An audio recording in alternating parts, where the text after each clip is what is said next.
හරි මම අද ඔයාලට මේ ක්ලච් මෝටරේ යම්කිසි පොඩ කොටසක් ගැන කියලා දෙන්න හදන්නේ. දැන් බලන්නකෝ මේකේ තියෙනවා 6203 රේසර් එක. 6202ක් එනවා. යම් මෝටර එකකට තමයි එහෙම එන්නේ. එහෙම ආවොත් ඉතින් මේ සප්ට් එක ඇද වෙන්න බෑ, වට ගන්න එපා. මිටි වලින් ගහලා ගලවන්න කරන්න එපා රේසර්. ඇද වුණාම ඒ ভাইබ්‍රේෂන් එක ඊට පස්සේ යවන්න බෑ.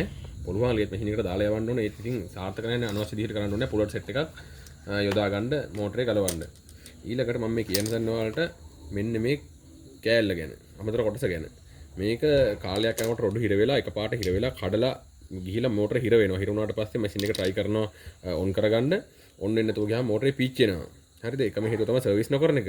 ඉතින් ඊට පස්සේ ආයි මේක මෝටරේ දැන් වතුර මෝටර ඔතන වගේ කෙනෙකුට ගිහින් දාපුවාම මේ කොයිල් එක ඔතලා ඉවරලා කොයිල් එක තියෙන මෙන්න මේ හරියනේ.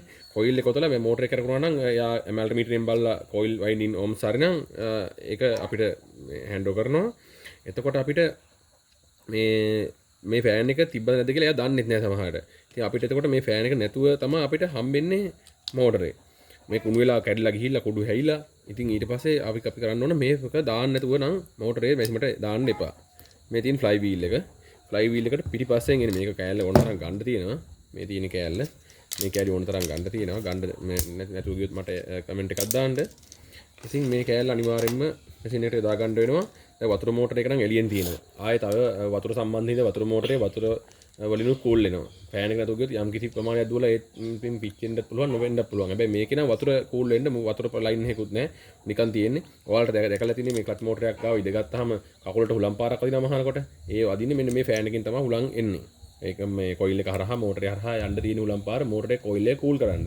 දැන් මේක නැතුව ඔය දැන් ඔයාලා වතුර මෝටර ඔතන එකන දුන්නාම එයා දන්නේ නැහැ මේක තිබ්බද නැද්ද කියලා. මේක මේ මෙකැනිකල් මේ අයිටම් එකන්නේ මේ ෆෑන් එක. ඉතින් එයා කොයිල් එකට යවතලා දෙන්න. මොකද එයා කෑලිවත් හිටින්නේ නැහැ. කෑල්ලක් හරි හිටියොත් එයාට පේනවා මේකේ මේ මෝටරේ ෆෑන් එකක් තිබ්බනේ කියලා. ඉතින් ඒ ගැන ඔය සැලකිලිමත් වෙන්න. මෝටරේ නැතුව මෙකැනිකල්ලට තමයි මම විශේෂයෙන් කියන්නේ. මේක නැතුව මෝටරේ එයාලට දෙන්න එපා. ගල් රේසර් ගහද්දි ගලවද්දි එහෙම බලන්න පොඩ්ඩක්. මේ මෙන්න මේ ෆෑන් එක තියනවාද කියලා. දැන් බලන්න මේ තියෙන ෆ්ලයි වීල් එක. මේ ෆ්ලයි වීල් එකට මෙන්න මෙතන තමයි ඉන්නේ. මේ මෙන්න මේ යන හතරෙන් තමයි මේක හයි වෙන්නේ. ඔය දෙත 8 එනවා 10 12 එහෙම එනවා. ඒක ප්‍රශ්නයක් නෑ. දැති හතරකුත් ඇති මේකේ හුලම් පාර එළියට එන්න. හරි. ජය වේවා.